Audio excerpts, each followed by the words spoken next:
Unidos para o bem. O mutirão do verdugo Ernesto era avassalador, com a participação de dezenas de entidades predispostas ao mal, escolhidas a dedo e reunidas em grupos, selecionadas pela intensidade das maldades que praticavam, nas modalidades mais tétricas. Ernesto, homenzarrão de traços grosseiros, abrutalhado, que tinha sede de sangue como tinha de água, quando na carne fora colhido pelo destino por pesadas provações, desde a lepra até a loucura, da fome à nudez. Reunindo consigo um grupo de pessoas em processos kármicos semelhantes, passara a vida inteira destilando escórias magnéticas inferiores, na forma de provações incontáveis. Dois de seus filhos se tornaram assassinos por prazer, buscando suas vítimas nas estradas e delas abusando pelos impulsos dos seus mais grosseiros sentimentos. O furto lhes dava contentamento e entendiam que vida era aquela que viviam, onde os mais espertos gozavam às custas dos mais fracos. Duas de suas 4 filhas foram estupradas no ambiente da própria casa, em Camápsia. Sua mulher era como fera enjaulada na carne. Pela descrição, conclui-se o que era essa família.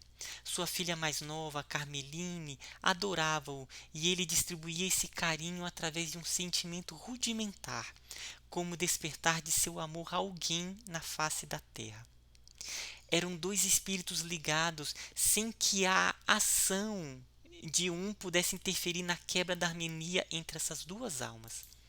A fera humana, presa à carne na personalidade de Ernesto, tomava-se tornava-se uma ovelha a um simples desejo de Cameline, bastando a sua presença chorosa para desfazer todas as ideias funestas de Ernesto diante de qualquer circunstância. Você só fazer um Posso fazer? comentário, meu? Sim. Quem falou? Pode falar.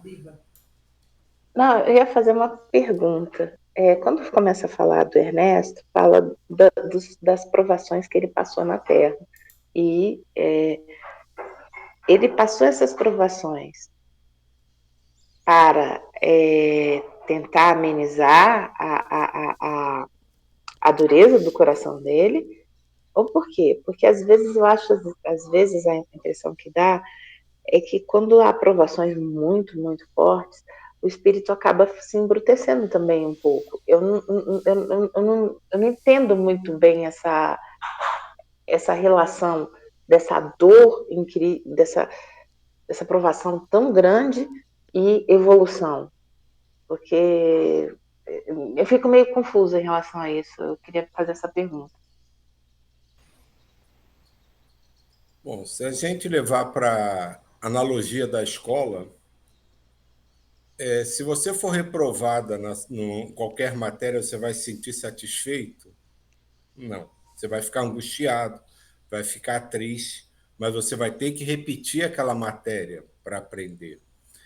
É porque a relação feita com a dor, às vezes, é um pouco deturpada pela ideia que a gente tem, principalmente quem teve toda uma formação dentro da Igreja Católica, que a dor veio muito colocada como castigo.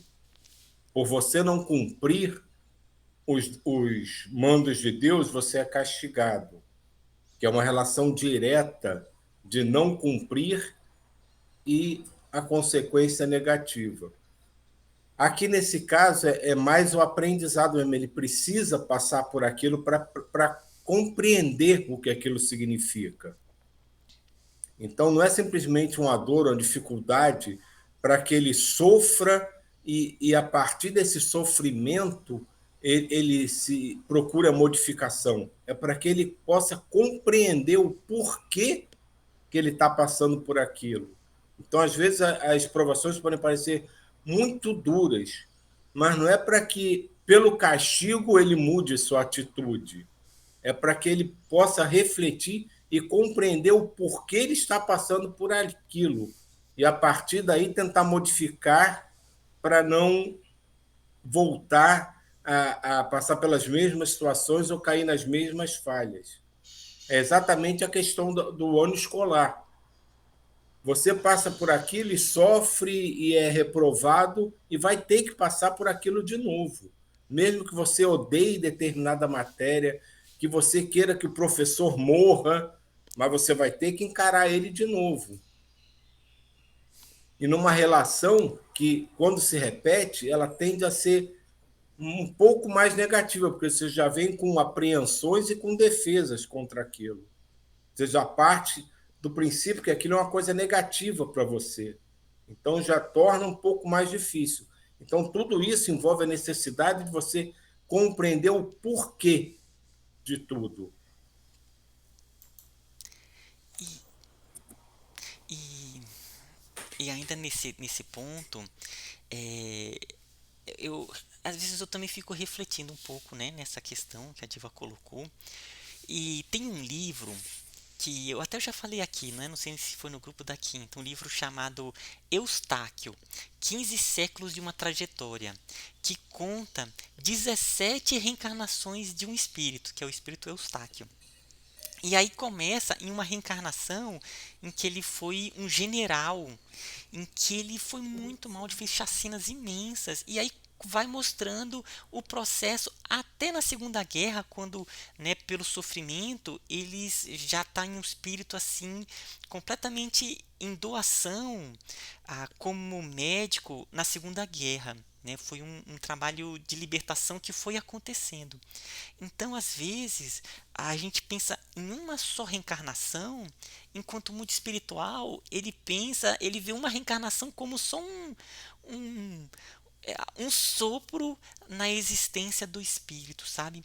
Então, quando a gente vê as 17 reencarnações dele, o que acontece? Foram reencarnações de muito sofrimento, mas aquele sofrimento para o espírito, ele também começa aos poucos a sensibilizar para o sofrimento que ele causava nos outros, sabe? Então, às vezes, a espiritualidade, ele trabalha para várias reencarnações. Sabe que o espírito não vai despertar ainda, mas que aos poucos, né, a dor que se sente começa a criar a empatia para perceber a dor no outro. Então vai indo aos poucos. Tem uma hora que o espírito começa a se cansar e falar assim: não, eu não quero fazer naquilo porque eu sei o que é essa dor. E, e naquele livro ele é bem claro esse processo, sabe? No sofrimento, um sofrimento, sofrimentos terríveis, e aos poucos ele despertando, ele percebendo, e aí seguindo. Aí na época da Joana Dark, ele já começa a perceber o que era o caminho do bem e vai trabalhando em várias reencarnações até uma reencarnação belíssima que ele teve, né, na Segunda Guerra. Então eu acho que é um pouco isso, sabe? E nesse livro é interessante que ele vai mostrando que determinados grupos que se odiavam muito, eles reencarnavam, eles iam alterando em locais que tinham guerra, sabe? Então eles colocavam e continuavam a guerrear até que uma hora que os espíritos começavam a cansar. Falaram assim, não, isso ah, não dá para ser assim, né? E aí aos poucos começava a despertar para esses outros aspectos, sabe? Então, às vezes, acho que a espiritualidade deixa o espírito ele beber da própria dor até um ponto que ele vai se cansando e decide procurar um caminho diferente. Não sei se é mais ou menos isso, sabe? E se a gente vê o início do texto de hoje, você pode trazer ele para os tempos atuais, ver como as coisas se repetem. Exatamente o que o Ismael falou, a coisa se repete, até que você consiga compreender o que está acontecendo.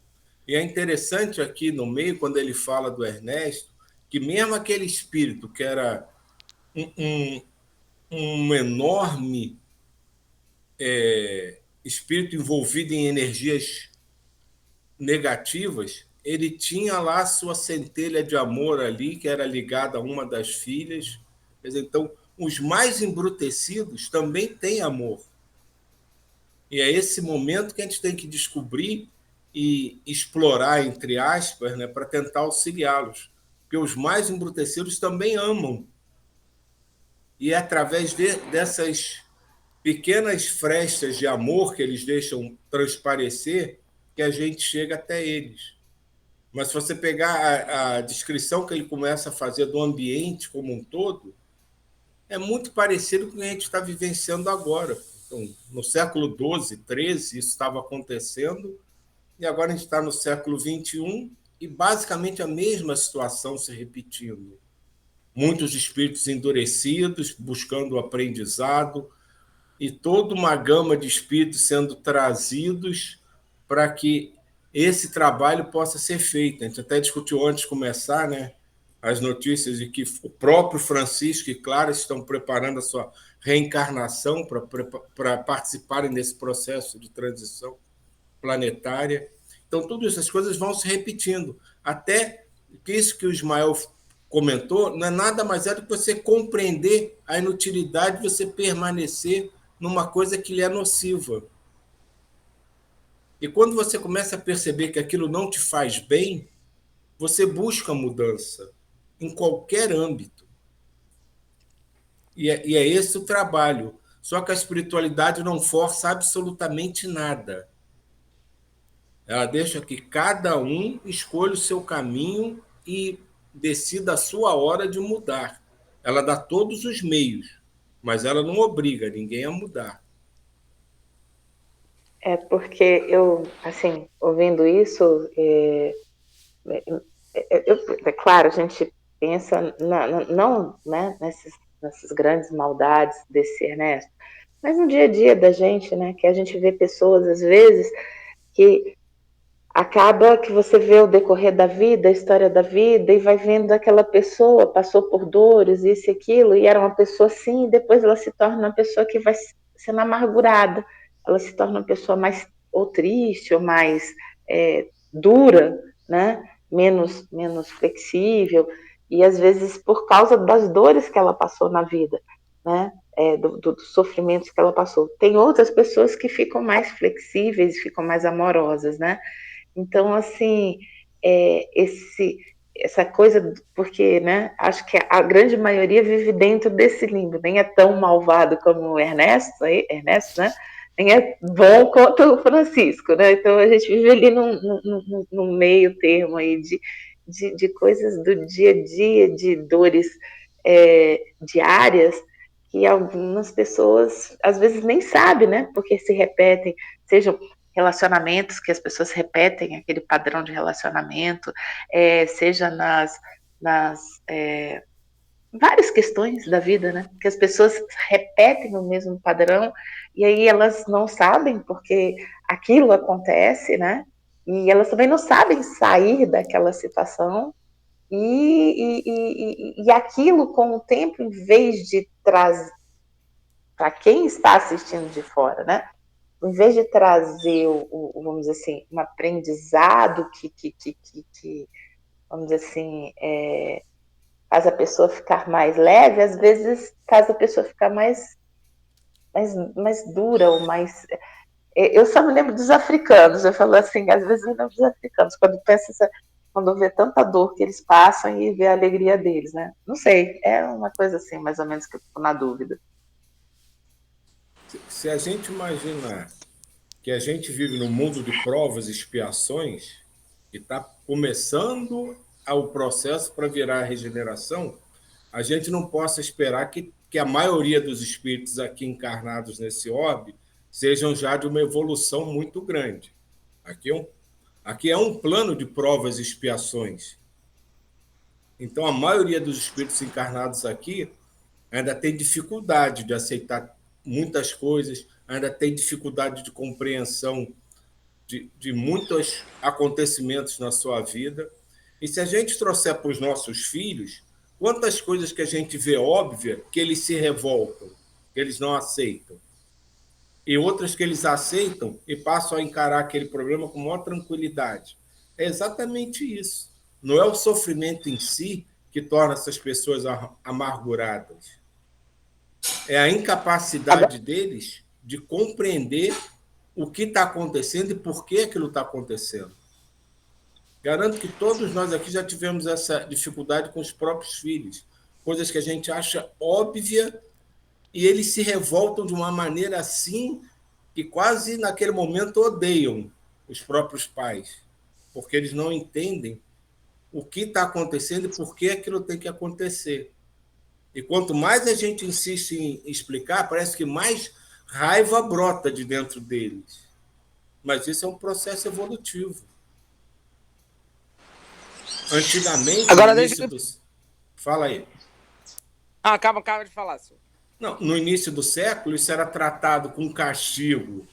Né? Um filho que se revoltasse contra o pai, que não trilhasse os caminhos orientados, era relegado a segundo plano, ficava de castigo, no início do século XIX apanhava, tudo isso vai modificando. Hoje em dia é inconcebível você tratar as divergências pai e filho com castigo, com agressão. Isso tudo faz parte da evolução, todo mundo vai aprendendo. Então, esse é o meu ponto de vista. Pode ir, Solange. Agora deixa eu ir para o outro lado. Por exemplo, uma encarnação onde você vê que vai tudo bem, que você não leva muito a sério os problemas, não se deixa influenciar por eles, digamos assim. Isso significa o quê? Que você não está evoluindo? Quando está tudo certo para você. Isso significa o quê? Que você não está evoluindo? Depende do que é tudo certo para você. É tudo certo, ué. E Solange... Você não, por exemplo, não leva nada a sério como eu tenho um grande problema na vida ou alguma coisa no gênero assim. Quando você passa pelos problemas e diz, eu tenho que passar por isso, então vamos, bola para frente. Algo assim.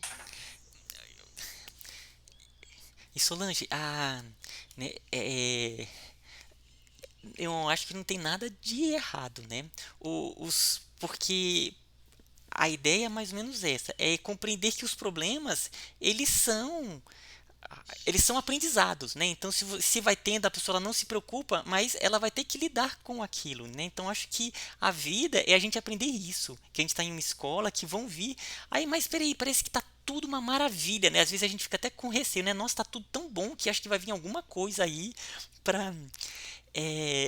Pois é. Isso. Mas tudo é aprendizado. Até quando está tudo bem, é quase que uma prova também, no sentido de que como é que você vai aproveitar esse tempo que você está tendo em tanta paz, né? Você está fazendo algo que possa estar crescendo espiritualmente, através de esclarecimento, através de auxílio, através do servir, do mentalizar. Então, até esse período é um teste também, né? Igual uma pessoa ela reencarna na riqueza, fala assim, olha, isso aqui vai ser uma prova, você vai aproveitar bem esse dinheiro em excesso, essa vida tranquila, ou não, né? E na aprovação também, então tudo é uma escola. Então, até essa vida tranquila, ela tem esse ensinamento do tipo, olha, você teve essa oportunidade e soube bem aproveitar, né? Aproveitou não só para comodismo, mas para crescimento e para evolução. Então, é assim que eu vejo, sabe? E a diferença, Solange, é como você encara isso. Tá tudo bem, beleza, eu não me preocupo com nada. Mas você faz isso por compreensão dos fatos ou simplesmente por indiferença aos fatos? Tá bom, tá ruim, para mim tanto faz. Ou eu compreendo realmente que aquilo traz a minha vida, a minha comunidade ao meu redor. Essa é a grande diferença. Não é simplesmente achar que o mundo é legal, tá tudo certo, nada me incomoda. É você compreender se você faz aquilo porque você compreende realmente a vida ao seu redor ou porque simplesmente você é indiferente à vida ao seu redor. Tá bom, tá ruim, mas não tá me perturbando, então deixa correr solto. Essa é a diferença. Não é uma questão de deixar correr solto, mas quando você vê que você vai fazendo as coisas, você passa pelas dificuldades, você aceita as dificuldades e diz, bom, tem que passar, vamos passar e vamos passar da melhor maneira possível. E isso é um crescimento, isso é evolução ou isso é um deixa para lá? Não sei, é isso que eu não entendo. essa questão é individual, Solange. Não dá para nenhum de nós dizer para o outro o que ele está imaginando nessa situação. Isso é individual. Você que tem que Eu, saber se você está compreendendo a situação e você realmente não se importa porque compreender que aquilo é um processo evolutivo, ou se você está passando por aquilo e está deixando para lá porque não quer se aporrinhar. Isso é individual, não dá para um ensinar para o outro. Mas pode ser também uma fase da evolução. Não? Claro, tudo é fase da evolução, tudo. Tudo que a gente faz certo e errado envolve a nossa evolução. Eu entendo Ok. assim a Solange, porque eu também penso da forma que ela pensa, assim, que as coisas são, né, da forma que tem que ser, a gente vai aprendendo e tal. E assim, o que acontece comigo é que eu falo que eu fico até assim preocupada, porque conforme você vai passando pelas situações diárias, que são as situações tranquilas, tudo bem. Mas sempre aparecem algumas que vêm para te dar um choque. E aí, quando vem essas, já que a gente está passando de forma equilibrada, aí vem umas bem, sabe assim, cabeludas, bem pesadas. Então, essa é a experiência que eu tenho. Eu falo, tá tudo certo, né? Mas eu tenho a consciência que assim, o que vai aparecer para mim é uma situação, né, de desafio, uma situação maior. Essa tem sido a minha experiência. E eu acho que é Por aí justamente por mesmo. aí. Porque se você está É. levando tudo na boa, aí de repente é o que você falou, Neuza, vê uma situação mais drástica para ver se realmente você está levando tudo na boa ou você só estava indiferente a um período que estava tudo correndo bem. Essa é a grande diferença. Que a gente aqui, a nossa discussão aqui não é que eu queira ser chato, não é justamente para levar a discussão a todo mundo se movimentar. A ideia é essa. E é lógico que cada Ah, é. um tem as suas dificuldades, os seus acertos, os seus erros, e aqui com certeza está todo mundo lado a lado. Ninguém está na frente de ninguém, não. Aqui no máximo a gente virar, a gente vê a orelha do outro. Aqui é todo mundo lado a lado mesmo. E cada um vai Beleza. encarar as suas dificuldades e seu caminhar de uma forma. Isso é muito individual. A gente brinca tá tudo bem. Eu tinha um amigo que reclamava comigo que sempre que ele perguntava como estavam as coisas, eu falei, tá tranquilo, tá tudo bem, tá tudo tranquilo. E ele sempre brincava comigo, era exatamente a mesma expressão, o mesmo sentido que a Neuza usa. Mas assim, tá tudo tranquilo? No meu universozinho, tá. Mas para o universo maior do que eu faço parte, ainda muita coisa tem que ser feita. E eu sei que eu ainda faço o mínimo do mínimo, mas a gente vai lá. Em cada 10 tropeços eu consigo dar um acerto e a gente vai indo. Ô, gente, eu queria até falar uma coisa,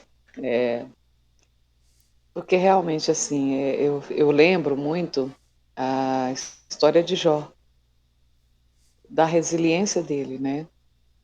Dele ter tudo, ele perdendo aos poucos as coisas.